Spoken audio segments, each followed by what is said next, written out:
without you guys, this channel wouldn't be anything. So thank you so much again, and you guys mean a lot to me. You really do. You are my friends, and I'm so thankful for you guys. I have over 200 friends that I've never met, but I really, really do appreciate you guys. So yeah, I just really want to say that to you. And yeah, as always, let's relax. Let's get into the vibe. And I'm so sorry if I look tired as hell. I am very, very tired. I got off work pretty late, but I'm not gonna slide off and go to sleep. I'm gonna record this video for you guys. There's some YouTubers that I really like to watch, and I don't like when they miss videos or time uploads. So I'm gonna upload this, and I'm gonna get it done because I really enjoy making videos for you guys. That's why I make it. I make it literally just to see you guys' comments, and that's what makes me happy. So yeah, without any further ado, let's get right into the video. And as always, of course, I have my phone right here that I'll be reading the stories from. So yeah, let's get right into it. The first one. Did anyone else see moments in the future or felt deja vu when it actually happened? This is probably going to sound like another Redditor making up stories for karma, but fuck it. Cursing on this channel, insane. When I was younger, I distinctly remember randomly closing my eyes or falling asleep and seeing a moment in the future. The best example of this is when I was around 10 or so. I walked up to our water cooler to fill up a glass, closed my eyes, and saw a lake, some trees, a boat, and a firewood, all from the first person point of view, close to the ground. I'm trying to have my phone here. I didn't think anything of it until around a year later, when I visited my friend's lake house. I had taken his zip line down a tree. I lost my grip and fell off, and ended up breaking my arm. Rip. When I looked up after the impact, I saw the exact same image I'd seen at the cooler, and felt that same distinct feeling of deja vu.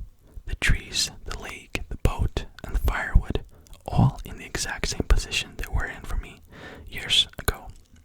This is only one example, but it still messed with my perception a lot as a kid, and it still does now. Does anyone experience this, or am I losing it? I want to say something to this story. I've actually had a few experiences of this, which is pretty mental. When I was younger, I actually had to do like a surgery, which is like, oh, poor me, but that's what I'm saying. But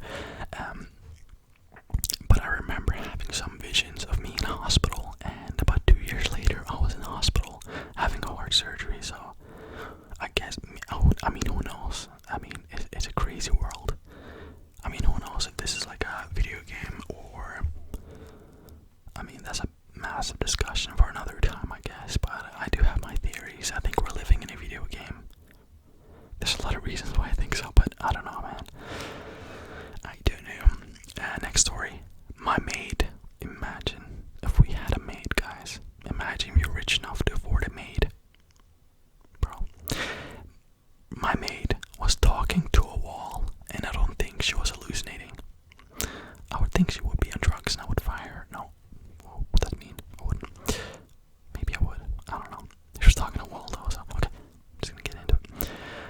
I used to live in Indonesia before migrating to the States.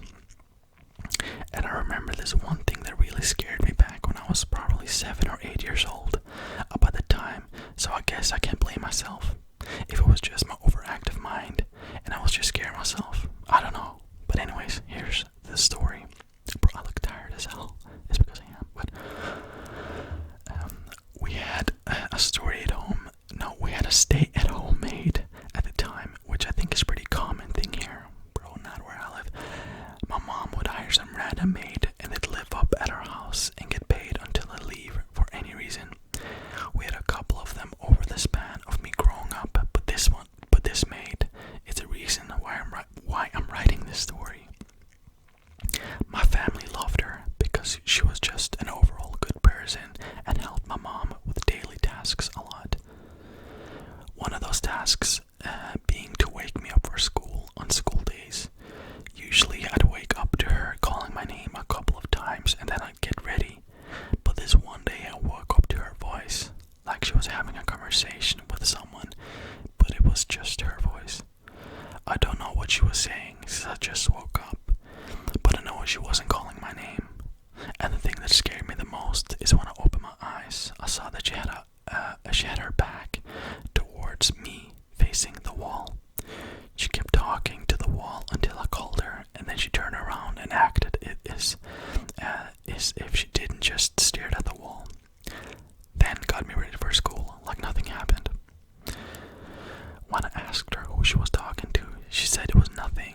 she was singing or something.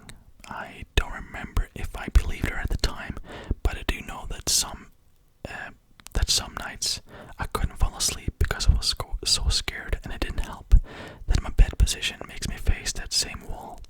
So I told my mom, but she was a Christian, and she just told me to pray and sleep, bro.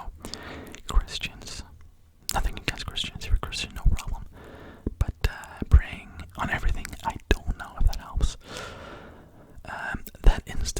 That instance only happened once, and I've never woken up to my maid talking to the wall again. Imagine waking up to someone you like or that you know that you live with talking to a wall. Brother. Eventually that maid left because of family reasons. Not too long after or so, my mom had to hire a new one. It wasn't even that long before that new maid left. I overheard her pleading with my mom to let her go because she was so scared living in our house. She said that when she tries to sleep, she would hear whispers next to her. Her door would swing open by itself, sometimes when she's in the room, or she would hear someone knock at her door at times where we'd fall asleep, where we were fast asleep already. But the thing that scared her the most, from her experience, is when we left her to guard the house alone while my family went to the market to get groceries. She said she kept hearing a lady's voice or something that sounded like my mom coming up from her room upstairs while she watches TV downstairs. This reminded me of the last maid when she was talking to the wall, and I got this shaking feeling. I don't remember sleeping with the lights off ever again in that house after that. Even until now, I still leave the light on. Anyways, I think my mom got concerned for that maid at the time because she was hysterically crying while telling her all these stories. So she let her go back to her family. Nothing strange happened again with the maids after her, but I developed a thing where I prayed every single night before I went to sleep because I was so scared. What a terrible time. I still get chills thinking about it. That is terrifying. Absolutely terrifying. The thing is, if that was me, right, and for some reason I had maids, right, I don't think I would ever. The thing is, I could be a millionaire and I would still live in a normal house and I wouldn't have any maids because that would detach me, I guess. I mean, okay, I guess if you have like a big family and you have like work and you can't really be home a lot, then I understand it. But bro, if there were my maids, I'd sit them down for an interview and I'd upload it straight to YouTube for interesting purposes, or interesting purposes, no, educational purposes.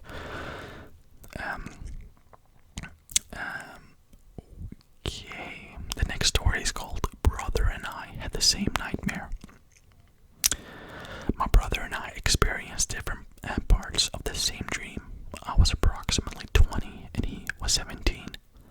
In my dream, which took place at my parents' house, where we are currently sleeping, I was holding him like a baby on the couch in the living room, like a cradle hold, but he was his present age and size, like comforting him, and he had a lot of terror on his face. There was a window behind us that the couch looked up to. It was the most intense face. He was so scared, like actually terrified. He was screaming and crying in the dream, and I was screaming too.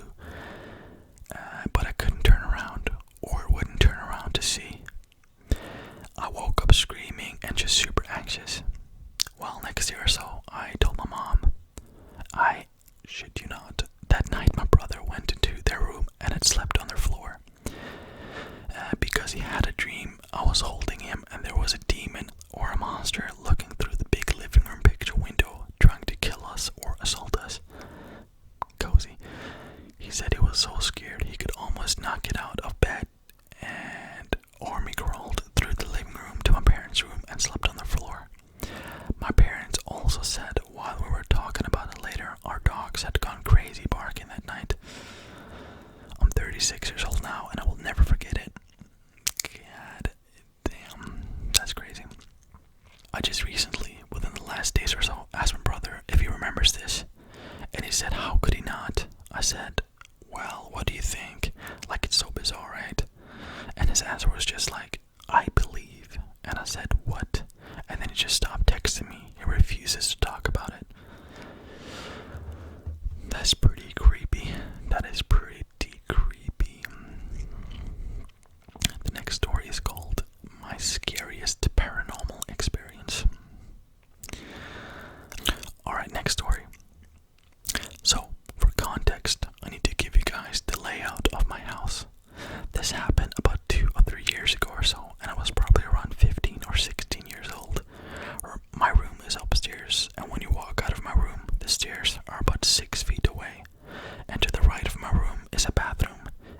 that is my parents' room.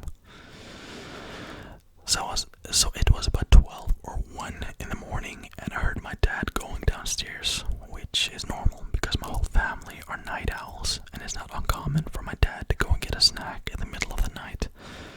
But I heard him going up and down the stairs over and over and over.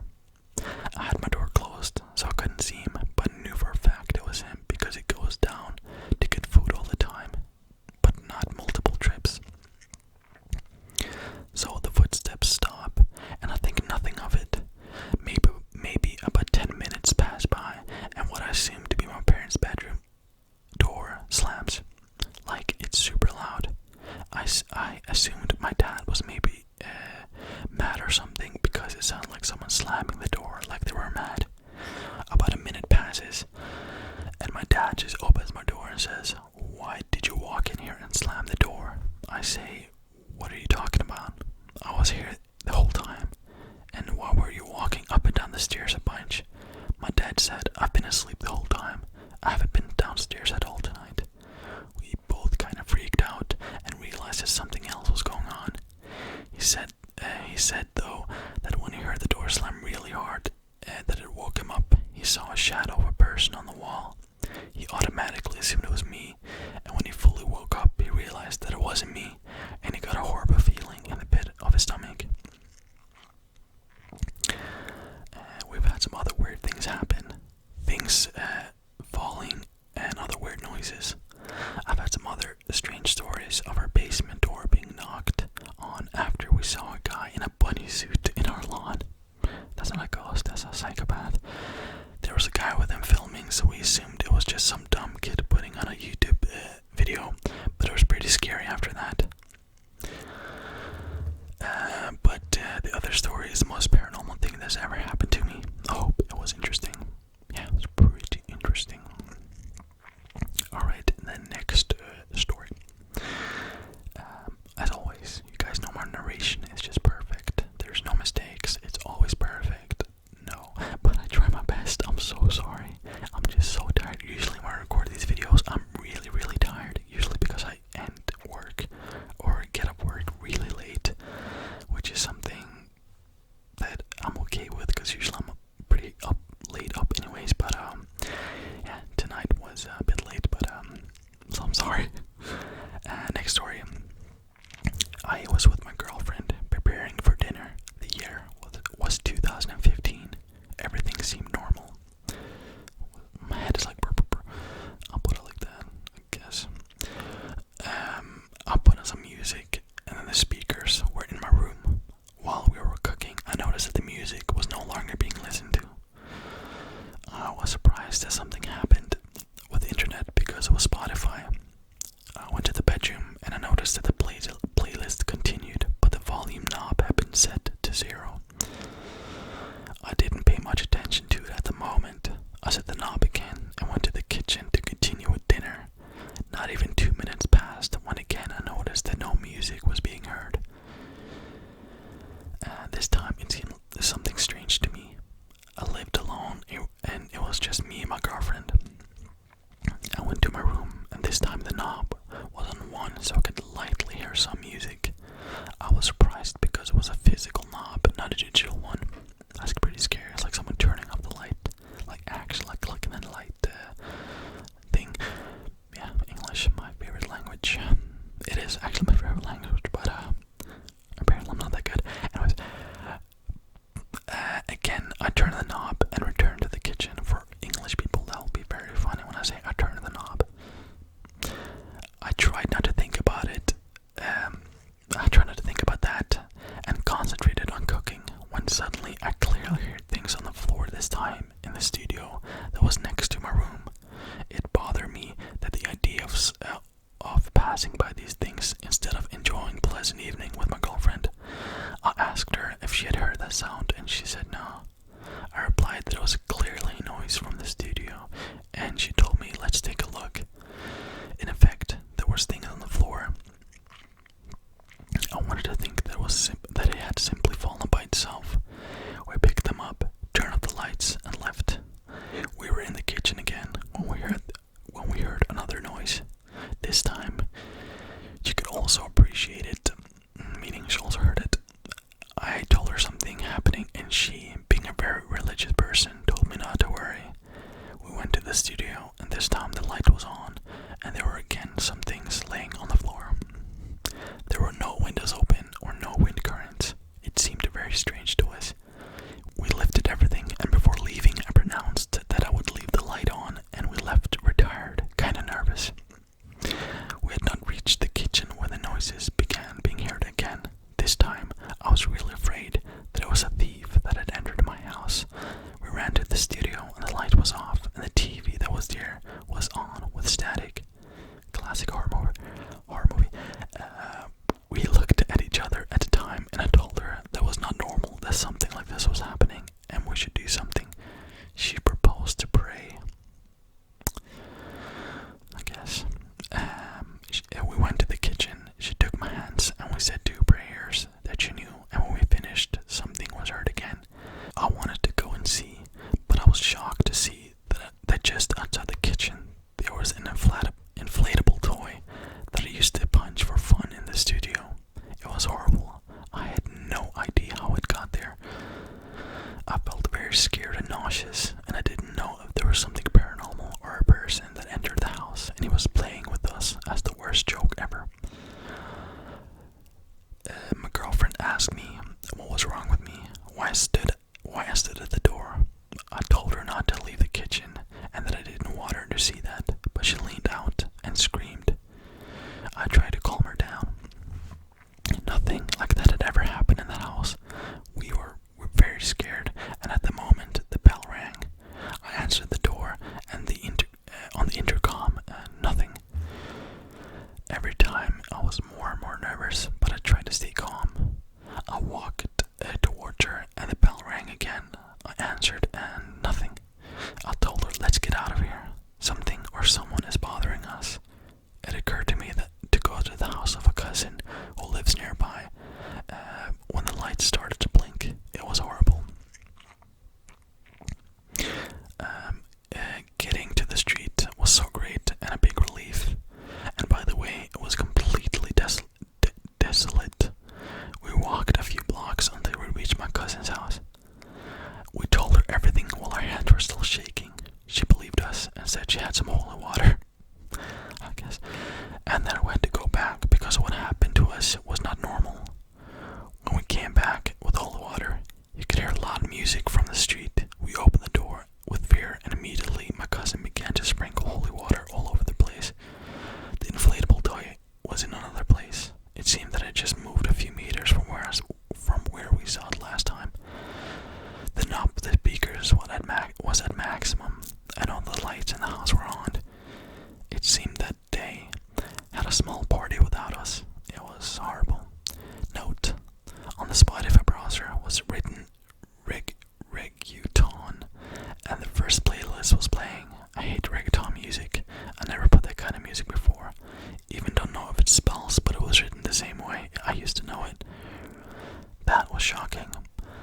I was never a skeptic to the paranormal, but I did not believe everything until that night. For my good luck, I can say that after using the holy water, nothing else happened in that house. I no longer live there. I threw away the toy, and that girlfriend is now my wife. And we now know that that was real. These spirits or entities exist, and we must be careful. Fair enough. Thing is, I believe in ghosts and all that, but the second they bring in God or stuff like that, like, I'm not saying God isn't real. I have nothing against people who believe in God. Literally nothing. I completely understand it. But the second it's like, God saved us, it's like, are you sure about that? I mean, if you can believe it, I guess. No offense if you believe in God, by the way. I'm not convinced. Says the guy who believes in lake monsters and ghosts and Bigfoot and aliens. But at least that's something maybe you can look at. Maybe if they're real. So yeah, thank you guys so much for watching. I am so sorry for my narration as always. It